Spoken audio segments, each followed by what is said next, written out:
Every conscious person understands that there is a world, space, the sun, the earth, nature, all of us. And it is quite obvious that it is all supported by someone, and that someone is the creator of it all. Then why does not he study of the Creator, the study of the Absolute, or the study of ourselves lie in the basis for each of us, and society literally takes over a person,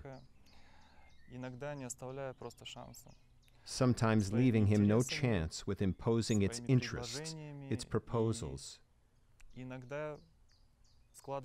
And sometimes it seems that a person simply has no choice. Well, your question already implies the answer. You have already answered it yourself. A conscious person has a different level of awareness. One has the level of a professor, and others have the level of awareness of a first grader. And let's say that the capacity of the brain is different. The neural network works to a lesser or greater extent. The attachment is more or less. The level of consciousness is either Muladhara, Svadhisthana, or in the heart center. It depends on the level of development of the soul. It depends on how much the soul has experienced. And every person is born with number of incarnations to a certain degree. That's why people come to what I was talking about earlier. People really start to feel and understand. Some people feel that they need to make a lot of money, and some people feel that they need to work up a lot of Kriya. Simply put, to do sadhana in order to move forward. This is because people have different levels of consciousness, and programs dominate to one degree or another.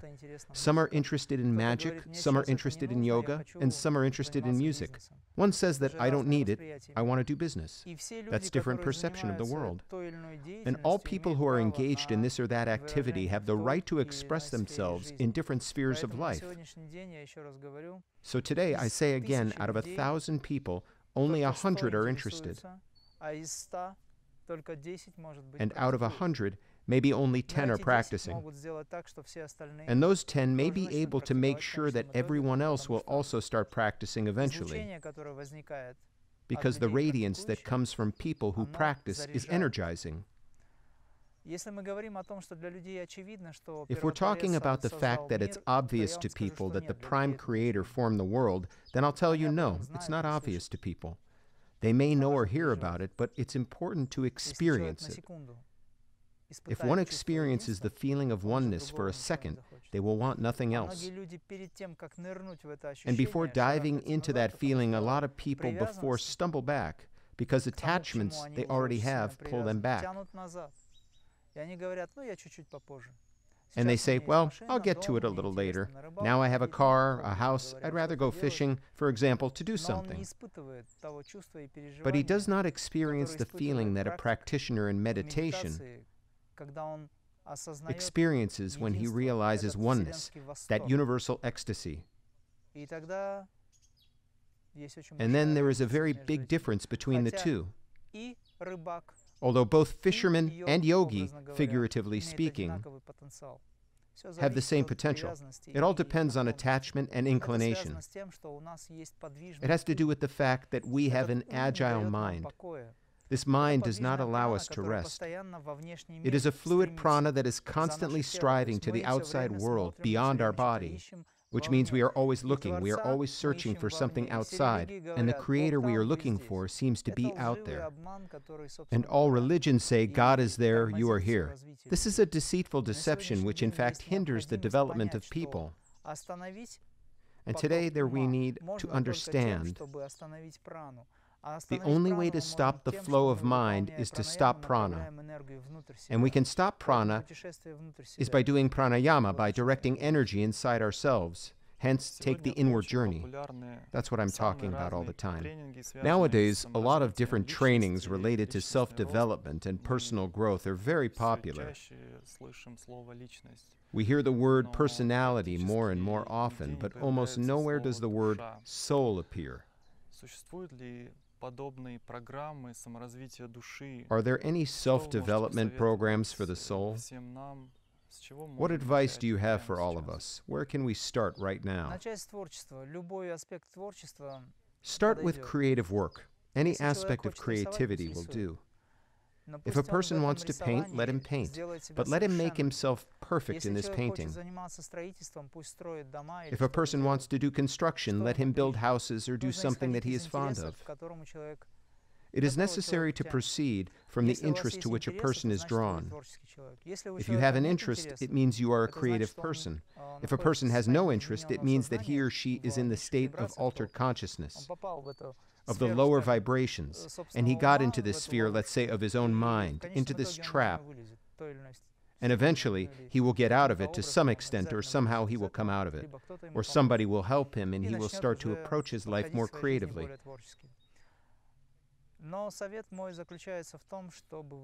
But my advice is, whatever you do it as an offering to the higher within you.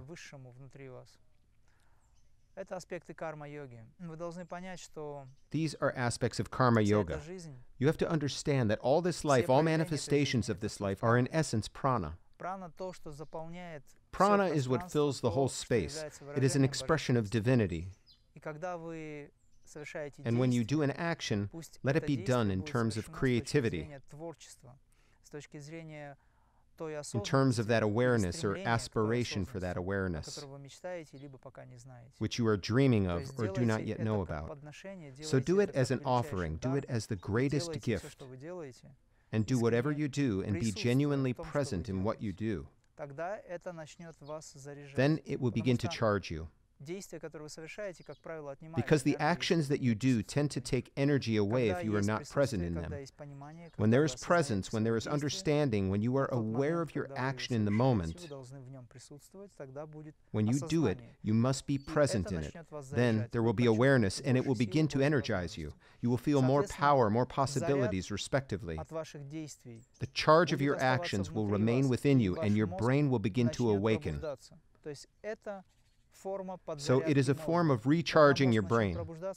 When your brain starts to wake up, you will gain more sublime qualities and knowledge, and thus you will be able to perform much more interesting actions or creative deeds of some kind, let us say, which will allow you to come to a higher awareness. It is such a simple everyday advice. Be present in what you are doing, and when performing an offering is an action or an action as an offering, send it to your higher self or to God if you are religious. And then it will be more perfect. You often say that man is absolutely pure. We have manifested morality, sincerity, but nevertheless, we sometimes do actions of which we regret. Why do the programs of a personality dominate over us so much, and sometimes it is difficult to control it? If we look at the issue from the point of view of non-duality Advaita Vedanta Yoga, there is no positive or negative. All the programs that you are talking about are part of the program, the general program, and that is an element of development. There is never a situation where a soul or person gets caught in some negative low program in terms of social, say, attitude or judgment.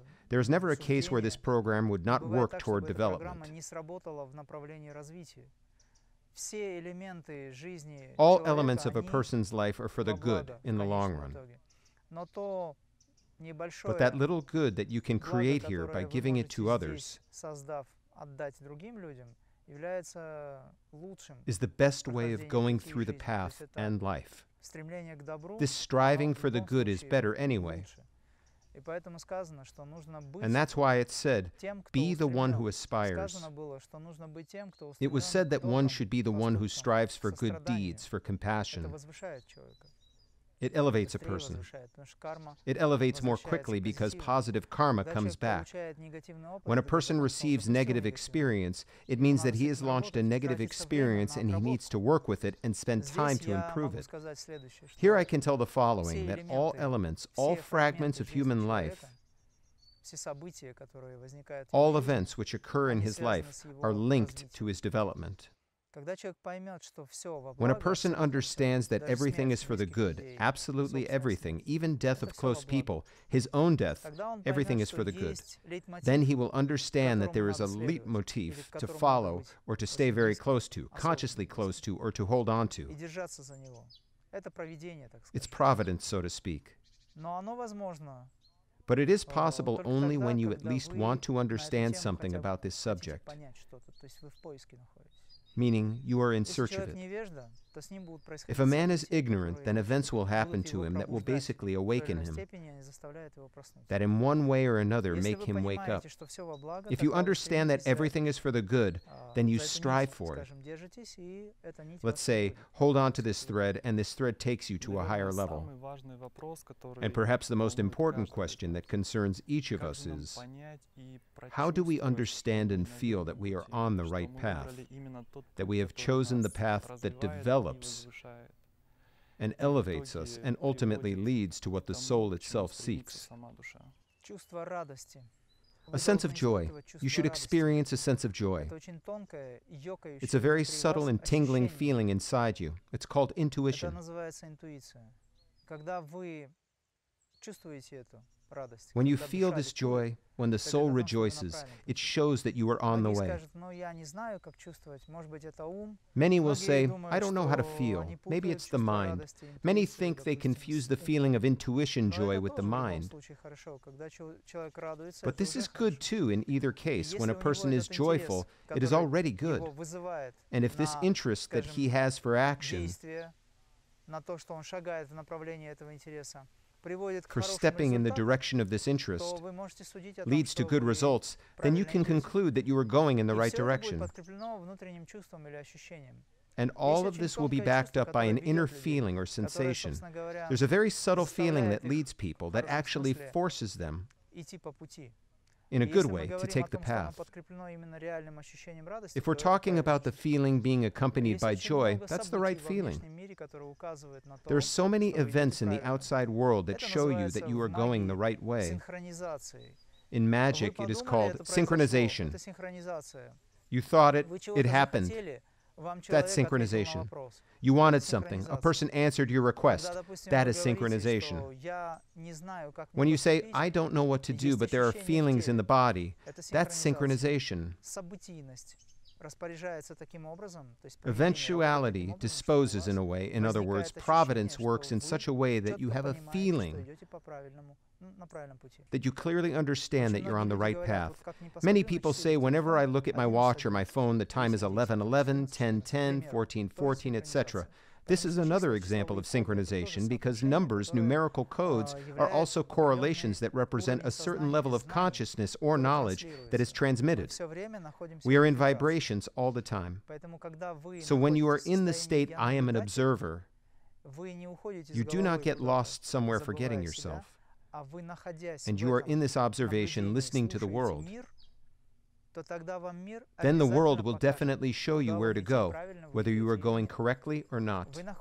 You exist as a witness to your actions, a witness who doesn't get involved. By developing contemplation, you become a spectator who doesn't get involved in processes. But being present in these processes, you remain a witness. You have to develop this quality. Then you will definitely understand what you are doing right or wrong. If you even don't know how to do it, as it seems to you, you lack observation. For instance, assess your doings just by results. Watch what's going on in your life. If there's something going on in your life that you don't like, then you're headed in the wrong direction. Or rather, you're going in the right direction, only incorrectly. You're taking actions that lead to a negative result or to something you don't like.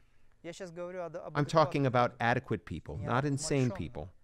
Not people who are strongly addicted to animal qualities while in a human body.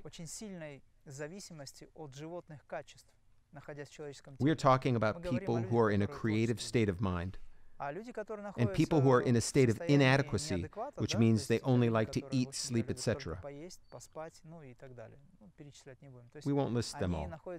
They are under the oppression of their own vices. These are sinful qualities. And they do not want to know anything about spiritual practice. Then these people just need some time to get out of it. They will definitely come to the point where eventually they feel that they do not need it, because they will live their life working off their karma. There you have it. Rely on the feeling inside. When you do something you don't even know, try it. Test it. Take a step. You'll find a pitfall. Step in it. Take the next step. Fail. That will be your experience. He who makes no mistakes makes nothing. There is such proverb, so action is required. If there is no action, there is no life, no development. Don't be afraid to act. Be afraid not to. Because inaction means that either you are already realized, enlightened, or you are ignorant.